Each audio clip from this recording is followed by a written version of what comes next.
retour au balado Être femme. Je m'appelle Isabelle Laprie, je suis physiothérapeute et aujourd'hui, je parle de sexualité périnatale avec Roxane Demers, qui est sexologue. Allô, Roxane? Allô, allô! Donc, je te laisse te présenter pour les gens qui ne connaîtraient pas. Bien sûr, certainement. Donc, comme tu l'as dit, Roxane Demers, je suis sexologue. Je travaille en pratique autonome, donc en relation d'aide présentement, à la fois à la clinique Matrescence et également en pratique privée de mon côté. Merci d'avoir accepté l'invitation. Donc, tu sais, la sexualité, je pense que c'est encore assez tabou dans la société. On en parle de plus en plus, fait qu'il y a quand même une certaine démocratisation qui est en train de s'effectuer. Mais quand on parle de sexualité périnatale, j'ai l'impression Mhm. que ça, oups, là, on vient prendre un petit tournant qui est un peu plus indiscret ou qu'on est moins à l'aise. Donc, c'est pour ça que j'avais envie de parler de ce sujet-là avec toi aujourd'hui. Qu'est-ce que toi, tu vois le plus, tu sais, comme motif de consultation là, dans ton bureau pour la clientèle périnatale? Ouais, pour la clientèle périnatale, je dirais que je vais recevoir soit des femmes ou des couples. Très rarement des hommes, pas que je ne les accueille pas, mais c'est pas la demande que je constate présentement. Généralement, les femmes qui vont venir consulter vont venir soit pour des enjeux au niveau de l'estime de soi, de l'image corporelle, souvent. Je vois aussi beaucoup de transitions au rôle parental, donc les transitions identitaires, là, les espèces de remises en question, les questionnements par rapport à ce nouveau rôle-là, les rôles qui sont complètement bousculés, complètement changés. Puis je vois aussi au niveau du désir sexuel ou de la fonction sexuelle chez la femme. Donc, quand on vient consulter seul, généralement, les femmes vont aborder leur niveau de désir sexuel ou leurs difficultés ou leurs enjeux au niveau de la quand on dit la fonction sexuelle, là, on parle par exemple, l'atteinte de l'orgasme, la possibilité de la lubrification, la sensation d'excitation, donc vraiment tout ce qui touche le fonctionnement là, plus, biomécanique, si je peux le dire comme ça là, de la sexualité génitale. Puis, pour les couples, généralement, ça va être, écart de désir qu'on voit beaucoup, donc écart de désir sexuel entre les partenaires. C'est quelque chose que je vois souvent en consultation. Beaucoup aussi au niveau de la communication, donc les conflits, comment est-ce qu'on partage la charge mentale, comment est-ce qu'on discute de nos souhaits, de nos valeurs par rapport, à cet enfant-là qui s'en vient ou qui est arrivé ou à la réorganisation complète là, de notre famille. Puis là, tu parles beaucoup de désir sexuel. Est-ce que c'est Mmh. normal durant la grossesse puis en postnatal qu'on ait des fluctuations de notre désir sexuel? Ben, non seulement c'est normal, mais j'ai envie de dire, c'est normal toute la vie. Le désir sexuel, c'est pas quelque chose qui est stable ou linéaire ou constant. C'est quelque chose qui est très, très variable puis qui peut être modulé selon plein de facteurs. Donc, la parentalité n'y échappe pas et oui, oui, c'est très normal de voir des fluctuations de désir tout au long de sa vie. Puis au niveau de l'image corporelle, tu sais, quand on est enceinte, on a vraiment des modifications dans tous les systèmes du corps. Notre Mmh. morphologie change, on prend du poids. Ce qui est normal, mais est-ce qu'il y a beaucoup de personnes enceintes qui vont avoir, vraiment des enjeux d'image corporelle ou déjà même avant d'avoir accouché, il y a comme des inconforts ou des choses qui émergent là par rapport aux changements physiques? Mais je dirais que même avant d'accoucher, en fait, il y a 2 pôles et tout ce qu'il y a au milieu. Donc, il y a le pôle, effectivement, tu sais, il y a beaucoup de changements rapides. Je trouve ça difficile, je trouve ça confrontant. Je me trouve plus, attirante, je me trouve plus séduisante, je me trouve plus femme, on l'entend des fois. Puis il y a le pôle complètement inverse où au contraire, je suis plus femme que je ne l'ai jamais été.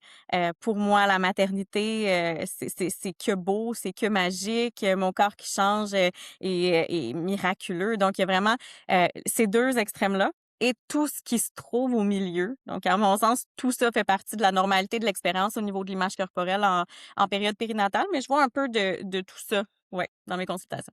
Puis est-ce que ça s'applique aussi aux partenaires de sexe masculin? Donc, tu sais, de voir, la partenaire, la femme enceinte changer, est-ce qu'on va avoir aussi cette espèce de dichotomie au niveau de l'image, Mhm. qu'on perçoit de notre partenaire?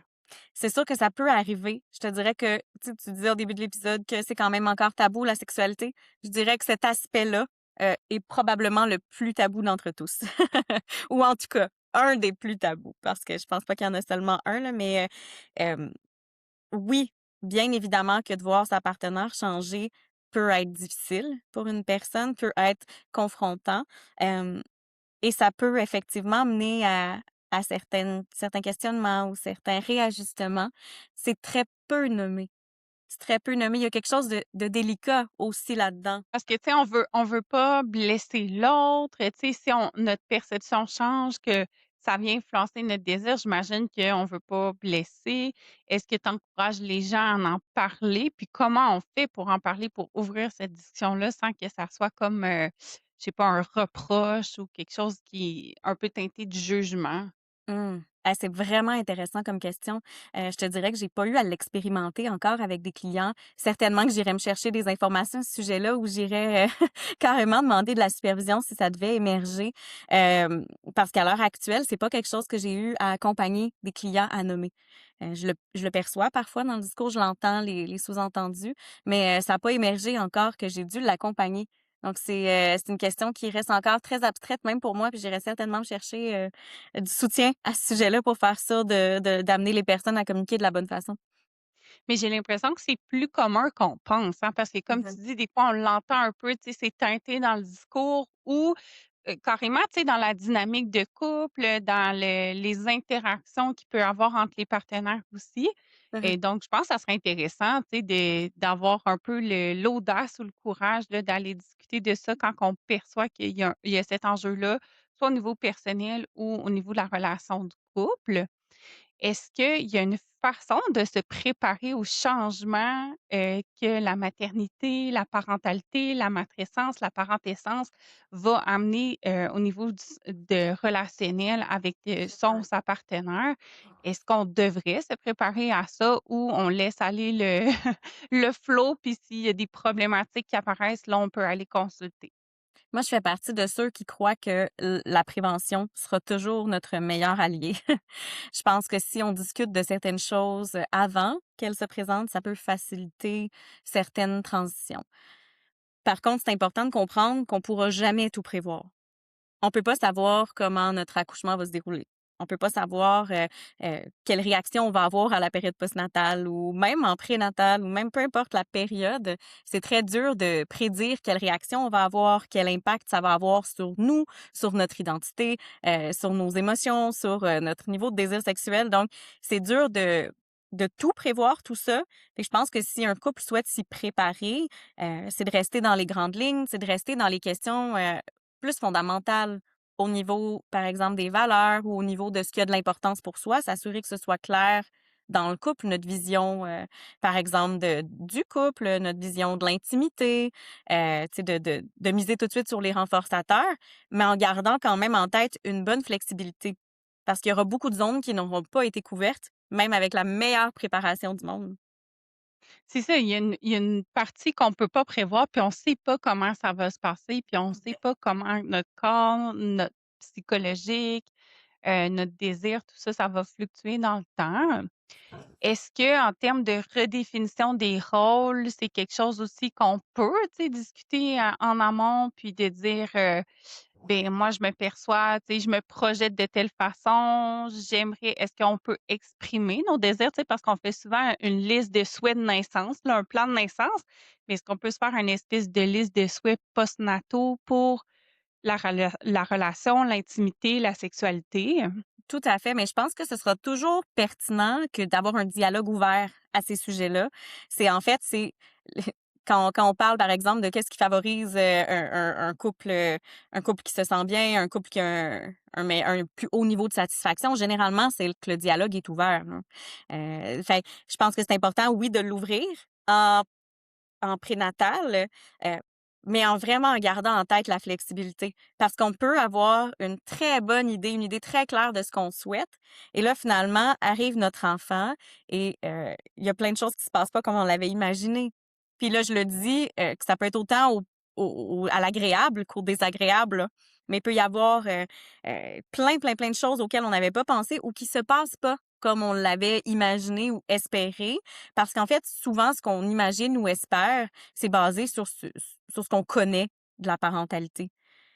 Donc, puis ce qu'on connaît, c'est ce qu'on a perçu autour de nous dans notre entourage immédiat. C'est ce qu'on a perçu dans les médias. C'est ce qu'on a perçu dans tous les messages implicites qu'on reçoit depuis qu'on est tout petit. Mais ça veut pas dire que c'est la vérité infuse parce que c'est ce qu'on reçoit comme message partout. Fait que ça se peut que parfois, il y ait un décalage entre ce qu'on pensait souhaiter et ce qu'on souhaite une fois qu'on est dedans. Donc vraiment, cette flexibilité-là, j'insisterai jamais assez sur, l'importance de que ça reste présent dans le dialogue, là. Ouais, c'est intéressant, c'est un vraiment bon point. Puis, tu sais, je pense, de faire preuve d'ouverture, puis de pas être rigide non plus dans les souhaits qu'on, tu sais, c'est correct de se projeter, de souhaiter le meilleur scénario possible, mais après ça, il faut faire preuve aussi de flexibilité. Tantôt, on a parlé de l'impression, de la perception des changements au niveau du partenaire. Mmh. Est-ce que le fait d'assister à un accouchement ou, tu sais, de voir, la femme accoucher, avec tout ce qui peut arriver, tu sais, s'il y a des interventions médicales, les traumas, d'accouchement obstétricaux, est-ce que ça teinte la perception après ça de l'image corporelle ou de l'intimité qu'on va avoir avec notre partenaire? C'est vraiment, vraiment intéressant comme question. Je l'aime beaucoup cette question-là. Puis je serai pas tranchée au couteau, j'ai de la misère. Moi, je suis très peu polarisée. J'aime beaucoup, beaucoup les nuances.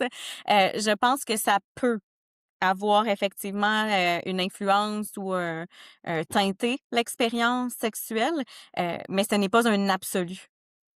Puis je pense que c'est là où, tu sais, quand on disait tantôt qu'il y a plein de choses qu'on peut penser vouloir, puis finalement, quand on y arrive, ça f c'est pas exactement ce qu'on avait souhaité, c'est pas exactement ce qu'on avait voulu ou ce qu'on avait, imaginé comme enchaînement ou comme ressenti. Ben, ça peut ce genre de situation-là peut arriver aussi.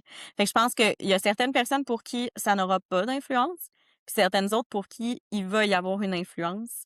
C'est très, très difficile à prédire. Très difficile à prédire, d'où l'importance de la flexibilité puis de se garder un peu en tête pour ces choses-là. Tu sais, c'est correct de se réajuster en cours de route. C'est correct en cours de route que tu sais, de changer notre perception, de changer ce qu'on souhaite, de le nommer, de le communiquer pour justement essayer de moduler un peu, ces impacts-là que ça peut avoir.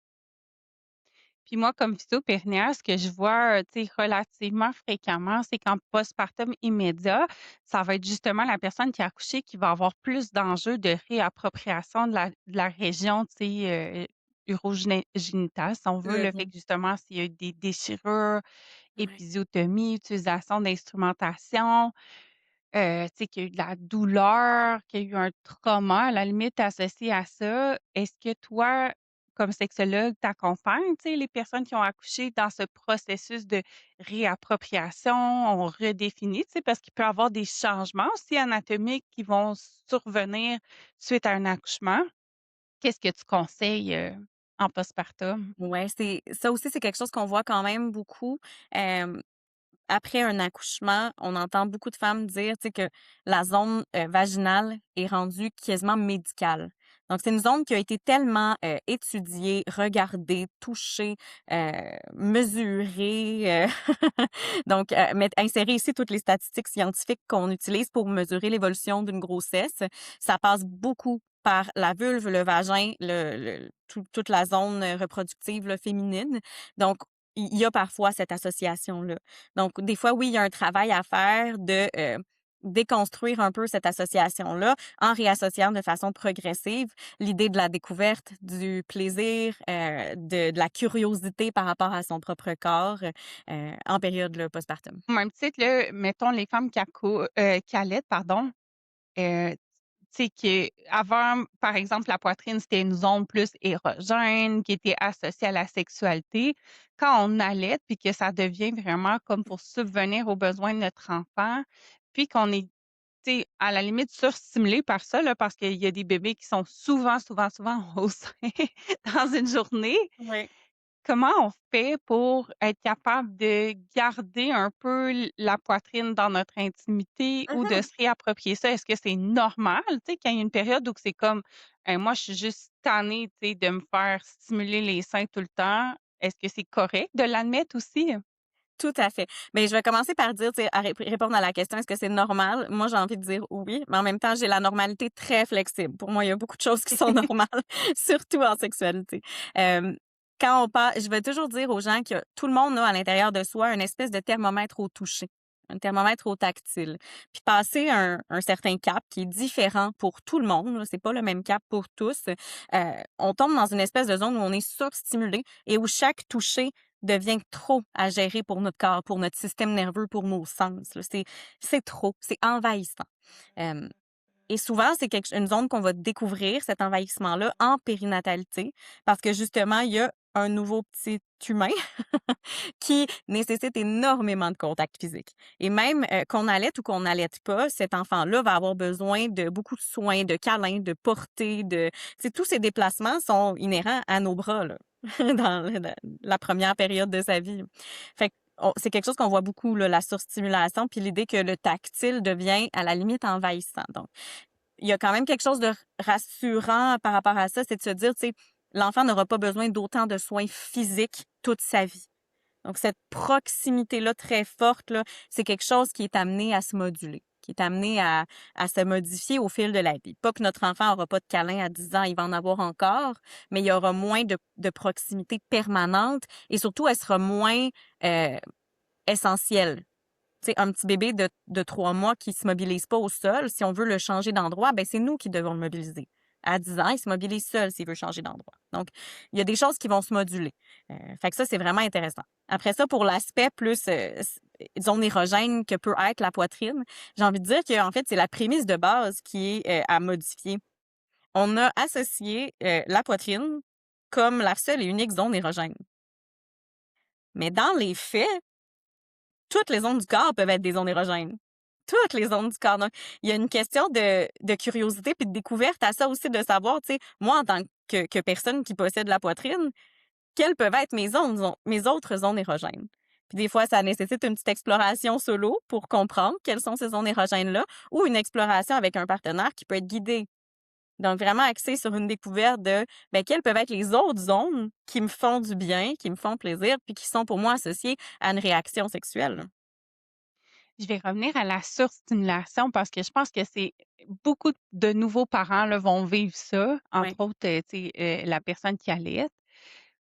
Est-ce que ça peut venir un peu teinter un espèce de petit conflit ou une jalousie? À la limite, je suis pas sûre que jalousie, c'est le bon mot, là, mais si moi, j'offre toute ma disponibilité en termes de proximité à mon bébé parce que je l'allaite, puis finalement, tu sais, à la fin de tout ça, je suis surstimulée, Oui. puis à ce moment-là, je vais refuser une proximité avec mon partenaire.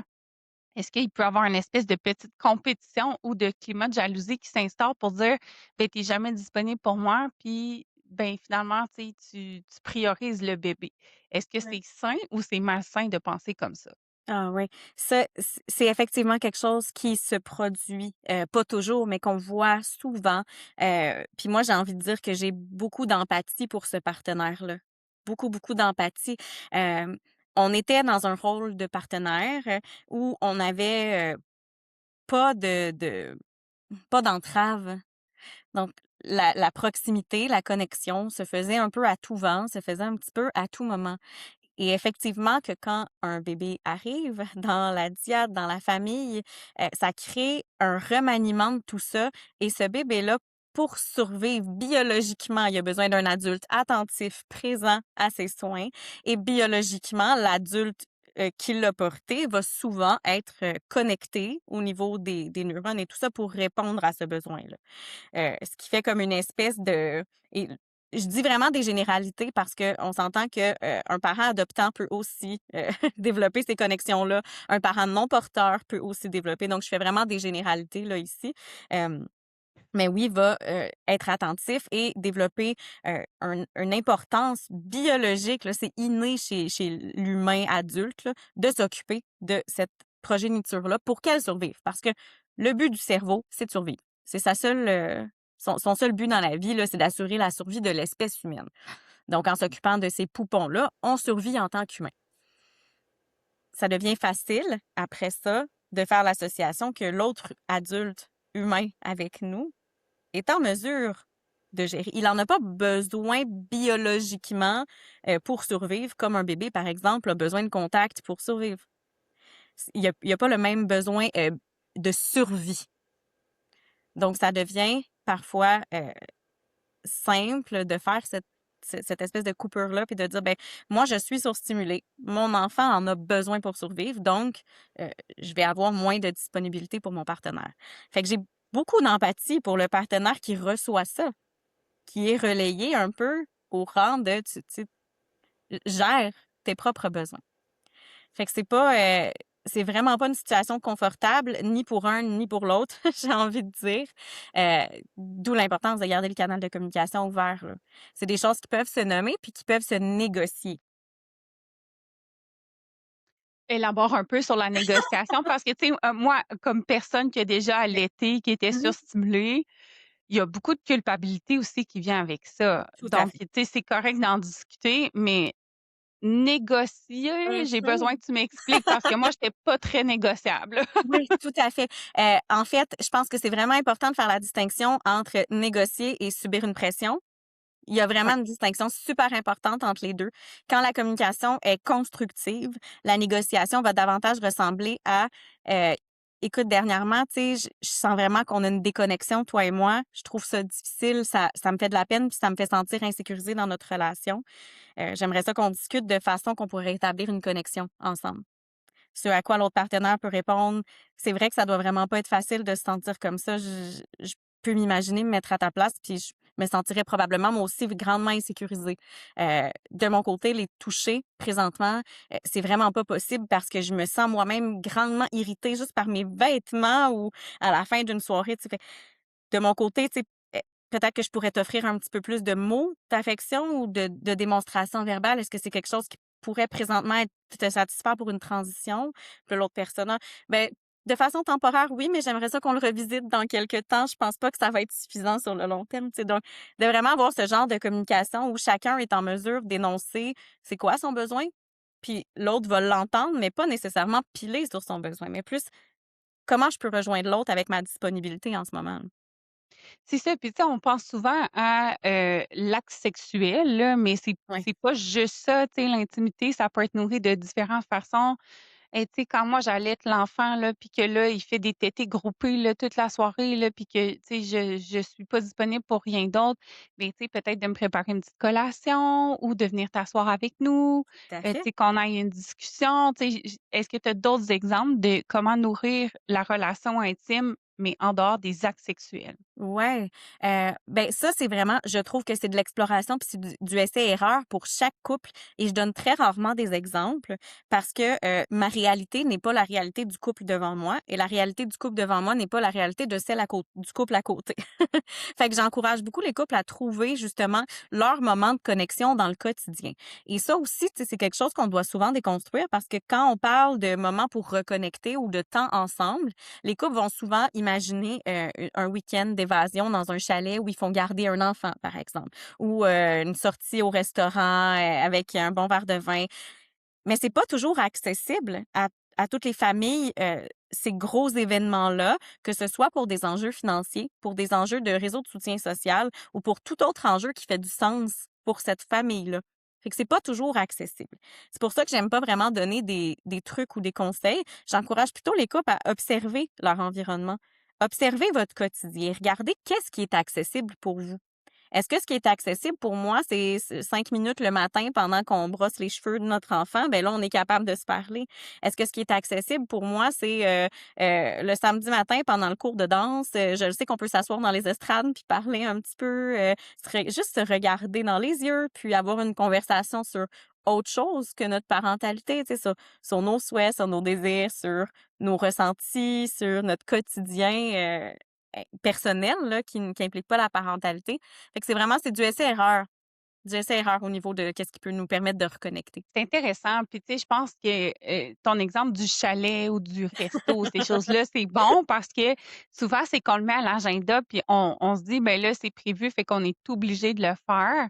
Est-ce que de mettre des petits moments justement, là, tu sais, un petit 5 minutes de dire: «Hey, moi, j'aimerais ça que, tu sais, demain, on prenne, tel temps ensemble», puis de le mettre à l'horaire, est-ce que ça peut être une bonne stratégie?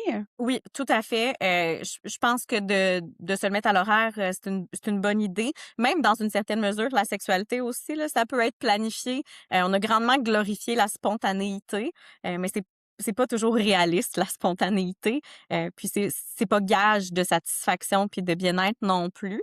Donc oui, la planification peut être quelque chose de pertinent. Là où j'ai, un bémol, encore une fois, c'est que je dis tout le temps aux gens de rester flexibles. C'est pas parce qu'on l'a planifié que ça va nécessairement 100% fonctionner, surtout quand on a un très jeune enfant ou un bébé dont les routines, par exemple, peuvent être plus désorganisées ou moins concrètes. Si on se planifie un moment et qu'à ce moment-là, ben ça donne qu'on est dans le fameux witching hour puis que notre bébé crie pendant 2 heures, ce sera peut-être pas propice là, à la discussion puis à la reconnexion. Donc, c'est de garder quand même une certaine flexibilité, de voir, OK, mais tu sais, comment on le gère ensemble si jamais ça fonctionne pas, comment on se le communique si c'est pas possible. Puis, j'aime beaucoup aussi dire aux gens d'aller plus petit que trop grand. Souvent, l'erreur que les couples vont faire, c'est qu'ils vont mettre à l'horaire, par exemple, 1 heure. Mais 1 heure, c'est quand même long dans une journée. C'est une grande partie si on considère là, qu'on a peut-être 16 heures de réveil par jour, là, peut-être un peu moins que ça en tout cas, puis que là-dedans, on en travaille 8, là, ben, 1/8 de notre journée, c'est beaucoup. C'est beaucoup, beaucoup. Fait que j'aime bien dire aux gens, partez plus petit, comme ça, il y a moins d'attente, puis il y a aussi moins de risque de déception. Parce qu'on s'est mis en tête, par exemple, 5 minutes. Fait que tant mieux si ça émerge à 1 heure. Si on pouvait se le permettre, si c'était propice, si la complicité, elle était là, ben allons-y. Mais il n'y a pas de pression à faire 1 heure si ça fonctionne pas. Fait que allons-y toujours un peu plus petit, plus posé que plus grand, quitte à ce que ce soit plus fréquent. Là, tu parles de pression aussi, tu as parlé de planifier la Ouais, sexualité. Comment qu'on planifie la sexualité en périnatalité sans que justement il y ait une espèce d'appréhension ou de pression qu'il faut absolument que ça se passe si finalement on a été surstimulé, la routine a été vraiment, tu sais, les siestes, ça a été complètement ouais. désorganisé. Comment on arrive à ce que ça soit sain au niveau de la relation? C'est super intéressant, puis j'ai envie de faire un parallèle avec quand on fréquente quelqu'un puis qu'on commence une relation. Il y a personne qui commence une relation et qui se dit: «On va planifier, vendredi prochain, on fait l'amour». Il y a personne qui fait ça. Ce qu'on va faire, c'est: «Hey, ça te tente-tu de sortir vendredi? Tu veux-tu, on va aller ensemble, on va faire une activité, après ça, tu sais, il y a personne chez nous, on pourrait revenir dormir à la maison». Il y a une forme de planification qui se fait dans le début des relations. Et cette planification-là va créer parfois de l'anticipation positive, un petit peu de séduction. On va vouloir se mettre beau, on va vouloir, tu sais, on va se regarder dans le miroir, on va dire, OK, est-ce que je me plais? Est-ce que ça me convient? Est-ce que je porte? Est-ce que je me sens confiant, confiante? Et qu'il y a une forme d'anticipation positive, de séduction envers l'autre. Et ça, c'est souvent quelque chose qu'on perd quand le couple se stabilise sur le long terme puis s'établit ensemble. Donc, des fois, de ramener une certaine planification dans la sexualité, ramène cet aspect-là de se dire, tu sais, hey, là, tu sais, on s'est donné rendez-vous vendredi, ben, vendredi matin dans ma douche, moi, je me sens bien quand je m'épile. Fait que, ben, je vais m'épiler. Fait que, tu sais, ça permet de planifier certains contextes de séduction qui nous mettent dans l'état d'esprit d'avoir une proximité physique. Après, comme tu l'as si bien nommé, c'est important encore une fois, de rester flexible. Ça se peut qu'on ait planifié à tête reposée avec toutes les bonnes intentions du monde. C'était volontaire, là, c'était voulu. Et finalement, on arrive dans le moment et pouet, pouet, pouet. J'ai été trop stimulée aujourd'hui, je suis hyper fatiguée, bébé a pas arrêté de pleurer. Ça donne qu'en plus, mes premières règles post-accouchement sont arrivées. Tu sais, ça va pas, là. Ben, on reste flexible puis on se le communique. Et ce que ça nécessite de part et d'autre, d'une part, c'est de le communiquer de façon ouverte et constructive, pas de faire, tu sais, pas de se replier sur soi. Il y a une façon de le communiquer, tu sais, pour favoriser l'ouverture à l'autre. Puis l'autre personne, ben, c'est de tolérer un petit peu ce délai-là ou cette déception-là. Ça se peut que l'autre personne soit déçue. Puis on a le droit d'être déçu sans faire sentir notre partenaire coupable. Il y C'est a ça, puis on a toujours le droit aussi de dire non sans que l'autre se sente brimé ou, tu sais, que ça soit comme une attaque personnelle, là. C'est ça, mais je pense que c'est important de faire la distinction, puis ça, on le travaille beaucoup en rencontre, tu sais, mais entre, l percevoir une diminution de sa valeur quand notre partenaire refuse un rapport sexuel, puis simplement vivre sa déception. On a le droit d'être déçu. C'est une émotion qui existe, là. C'est pas en l'enfouissant sous le tapis qu'elle va disparaître, mais c'est comment on la vit, cette déception-là, sans mettre une pression sur notre partenaire. Puis le partenaire a aussi un travail d'accepter cette déception-là. Et là, on parle encore une fois quand c'est pas coercitif, là, quand on tombe pas dans la pression puis dans la culpabilité de l'autre, tu sais.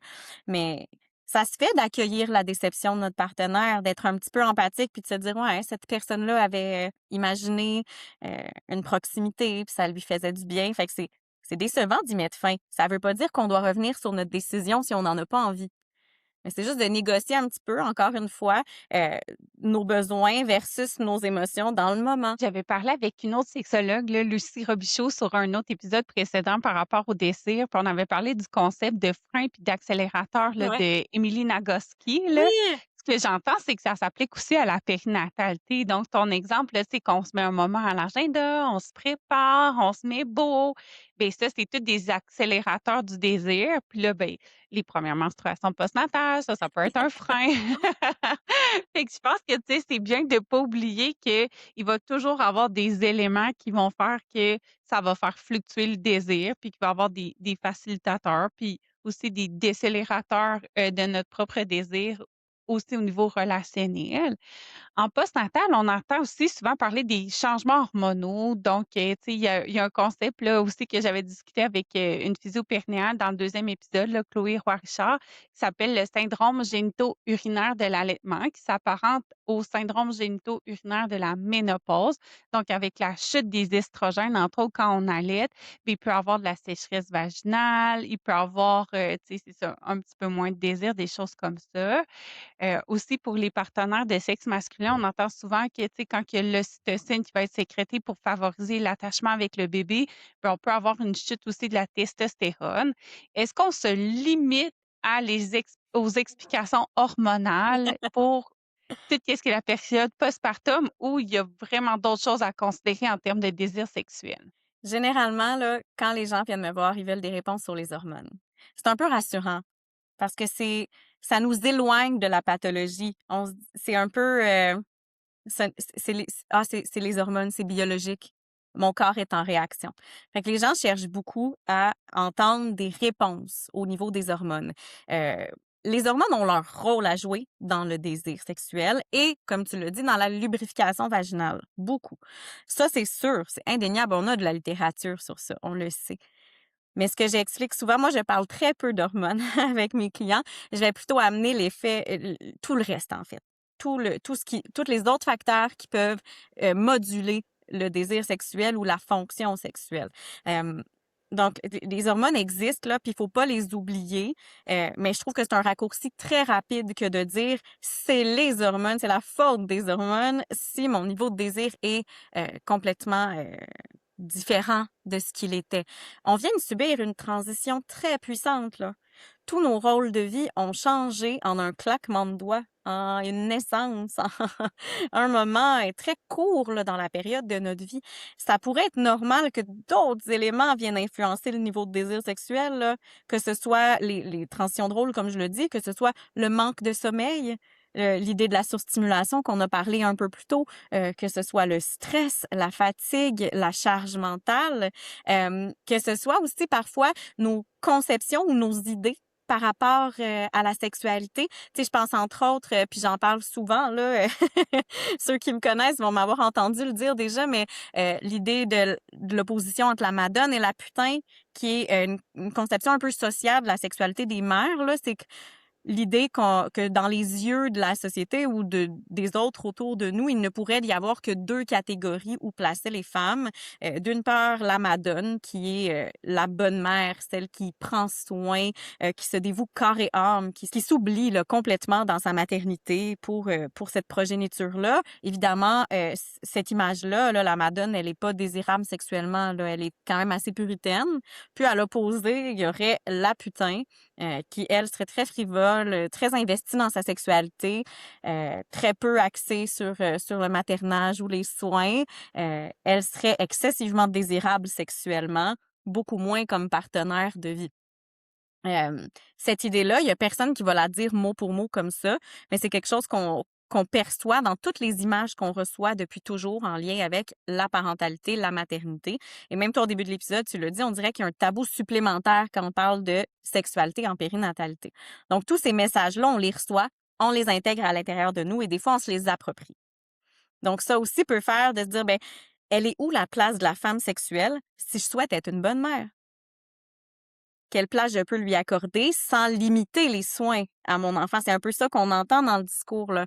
Je vais être une moins bonne mère si je suis une femme sexuelle, ce qui est pas vrai. C'est pas mon avis à moi, là.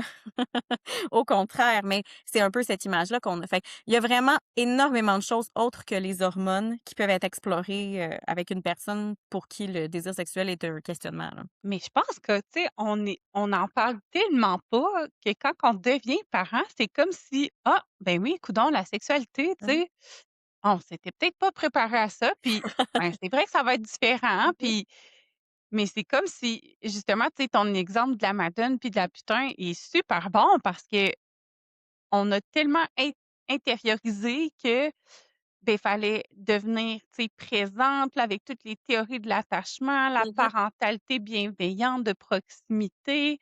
Il faut être 100 disponible pour notre enfant, Ouais. mais c'est comme si tous les autres rôles où on dit on allait se définir uniquement dans notre nouveau rôle de parent, ben c'est impossible, là, tu sais, c'est difficile de trouver un équilibre après ça. Fait que je pense que, tu sais, les sexologues, les travailleurs sociaux en périnatalité, votre rôle, il va être d'autant plus important dans des situations comme ça.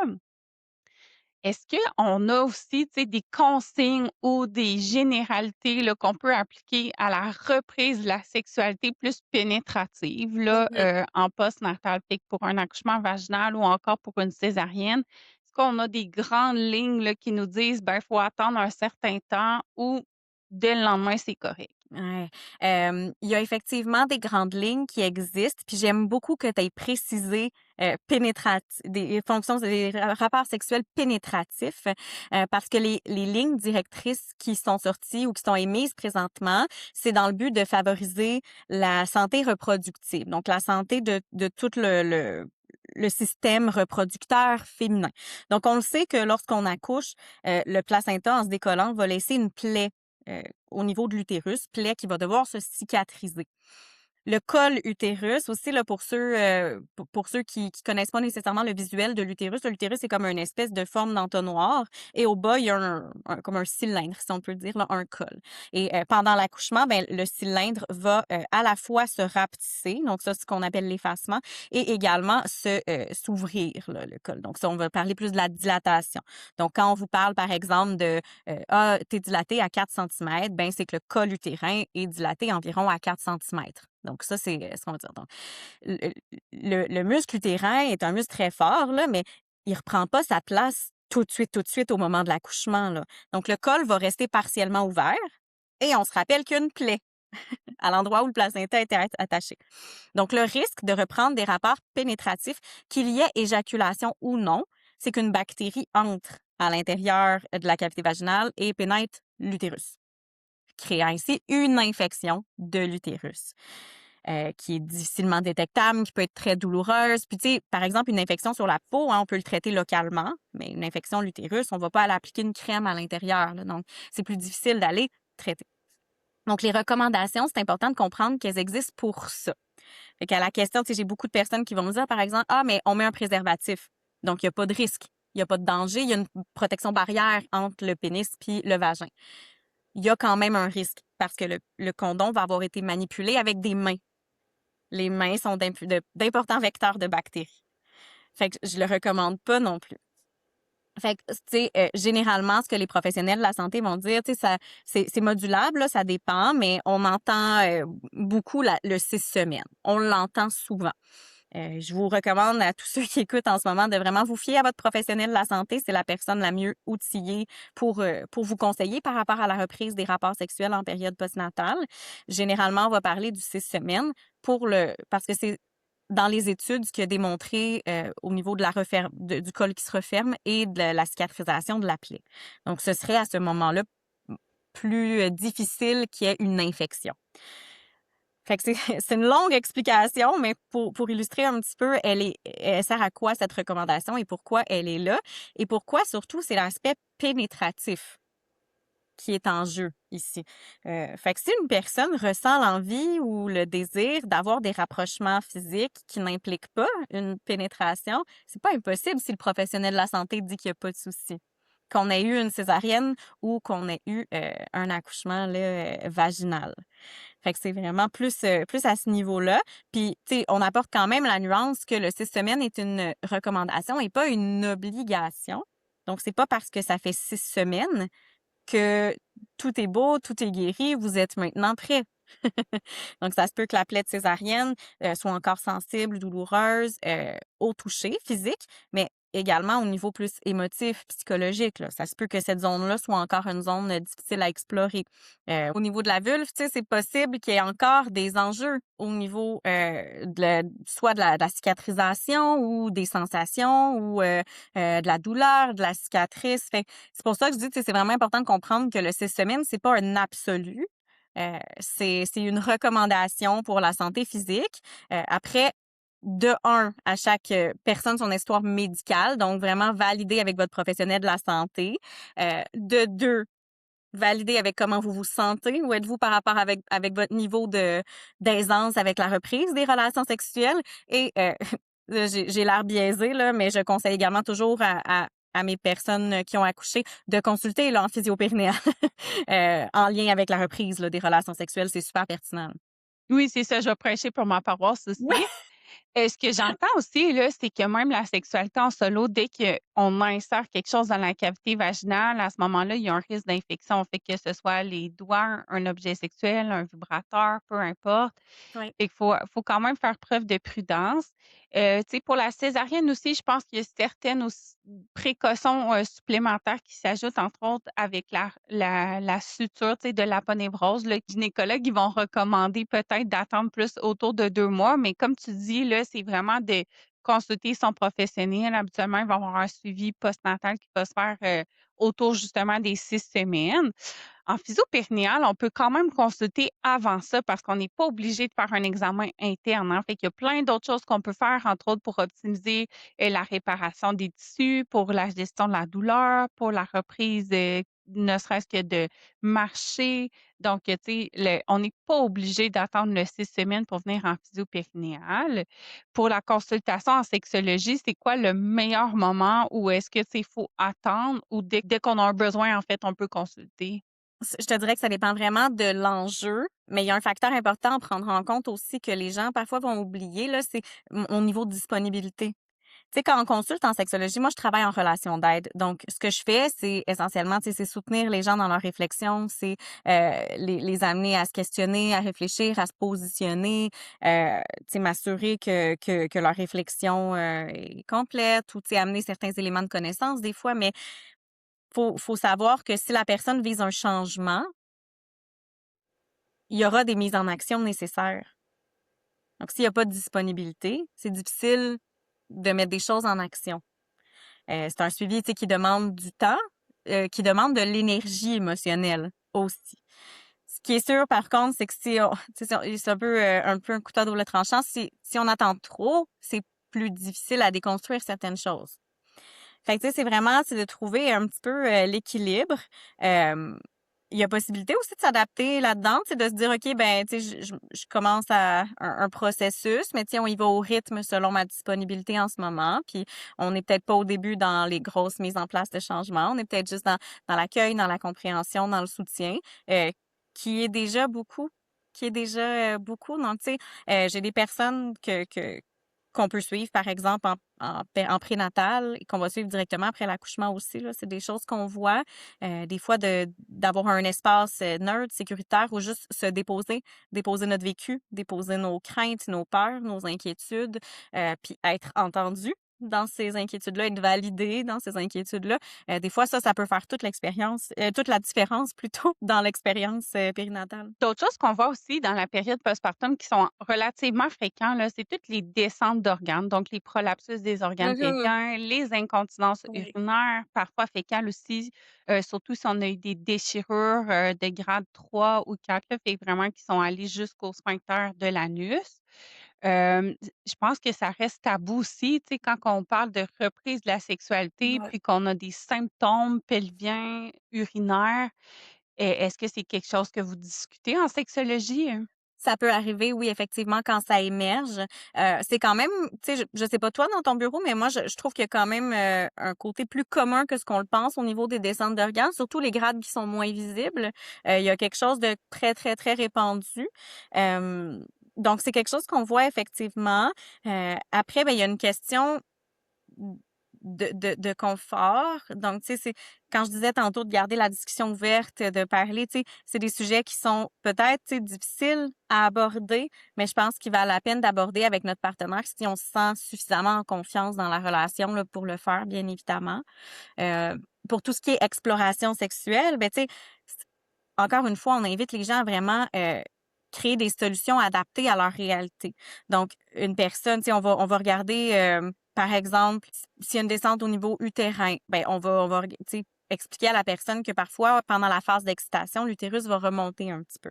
Fait que, tu sais, déjà, des fois, ça désensibilise un peu. OK, finalement, tu sais, il est descendu, mais il va remonter un petit peu. Donc, c'est pas magique, mais il y a une remontée, le biologique qui se fait, mécanique plutôt, devrais-je dire, là, au niveau de l'utérus. Fait qu'à ce moment-là, ben, une fois qu'on sait ça, des fois, ça enlève une certaine barrière psychologique. Là, de se dire, OK, ben, on va explorer les positions sexuelles, on va explorer les contacts, les gestes sexuels qui peuvent être compatibles avec cette nouvelle réalité-là qui existe.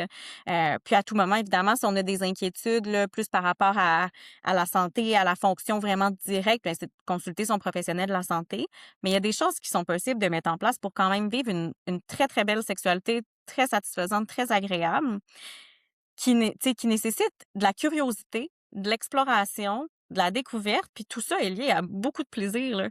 Beaucoup de moments agréables, là. Tu sais, il faut dire aussi que c'est quelque chose qui est évolutif dans le temps. Fait qu'en postnatal, les médias, tu sais, il y a certains experts qui vont dire que d'avoir, par exemple, une descente de vessie de stade 1, ça devrait même pas être considéré comme un stade parce que ça fait partie de la normalité, OK? Donc, Ah, toutes les femmes j'aime qui ça. ont eu un accouchement par voie vaginale, on s'attend un petit peu à avoir une hypermobilité de la vessie qui pourrait être considérée comme un prolapsus de stade 1.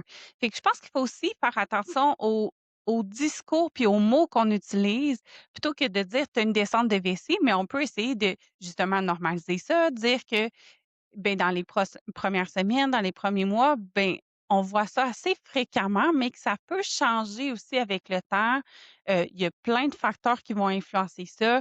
Même chose pour les incontinences. C'est pas parce qu'on a de l'incontinence urinaire à 2 semaines postpartum que c'est une finalité pour le restant de nos jours. Vraiment. Fait que je pense que dans la façon qu'on l'explique, puis tu sais, on peut avoir une sexualité tout à fait satisfaisante puis épanouie, même si on a des problématiques au niveau plus uropelvien. Donc, je pense que dans la façon qu'on l'aborde ou dans la façon qu'on éduque les gens qu'on rencontre, on peut avoir vraiment un impact significatif. Est-ce que toi, tu as entendu, tu sais, des histoires ou des clients qui t'ont consulté qui ont dit: «Ah ben là, ils m'ont tellement fait peur que ça l'a, impacté mon image corporelle, ça impacte ma sexualité». Ah oui, beaucoup, beaucoup, beaucoup. C'est quelque chose qui est excessivement fréquent dans le discours, justement. Les 2. Les 2 pôles que tu as amenés. Donc, d'une part, ça affecte mon image corporelle. Tout d'un coup, j'ai de la difficulté au niveau de se sentir désirable, de se sentir femme. C'est des choses qu'on entend souvent. Puis, le blocage avec la sexualité aussi. Euh, Surtout quand il est question justement de prolapsus puis de présence au niveau de la cavité vaginale. Il va y avoir beaucoup de questionnements par rapport à la pénétration. Beaucoup, beaucoup, beaucoup. Je tiens quand même à rappeler que la sexualité n'est pas seulement la pénétration, donc il y a plein d'autres choses qui peuvent qui peuvent être faites qui ne sont pas de la pénétration. Mais si ça reste quelque chose qui est souhaité, qui est désiré, mais là, c'est de voir avec le professionnel comment on peut mettre des choses en place ou qu'est-ce qui est possible de faire là, dans notre réalité. Mais je suis comme toi un peu très peu fataliste, là. Moi, c'est souvent, je vais accueillir des gens, tu sais, qui vont me parler, par exemple, d'asexualité ou de troubles du désir sexuel. Des gens qui vont me dire ça. Puis moi, je tiens, pour ceux qui ne le savent pas, je rappelle que je suis en relation d'aide. En relation d'aide, je n'ai pas l'autorisation ni la compétence pour diagnostiquer une situation. Par contre, dans mes valeurs de professionnelle, j'ai un souci de ne pas surpathologiser. Donc moi, avant de référer mes clients en psychothérapie pour justement une évaluation au niveau plus des pathologies, des troubles et tout ça, je m'assure qu'on a vraiment soutenu l'ensemble des sphères qui viennent influencer la sexualité. Je m'assure qu'on a mis vraiment beaucoup de choses en place puis qu'on a soutenu les gens.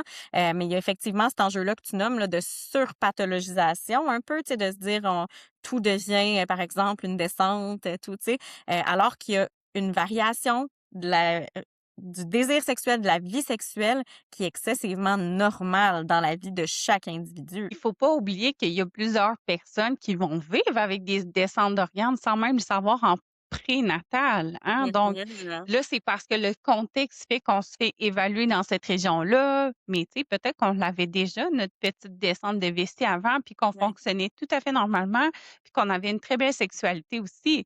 Donc, je pense qu'il faut aussi mettre un peu en perspective c'est quoi les impacts, puis si ça nous affecte, oui, c'est important de l'adresser puis de le travailler, mais je pense qu'il faut comme aussi essayer de décompartimenter tout ce qu'on voit dans la périnatalité parce qu'on devient un peu, tu sais, focusé ou obsédé par des problèmes, comme tu dis là, tu sais, de pathologiser les choses. Mhm. Mais au final, c'est quoi l'impact fonctionnel? Qu'est-ce qu'on peut mettre en place pour, améliorer la qualité de vie? Puis après ça, je pense qu'on peut avoir une très belle qualité de vie malgré des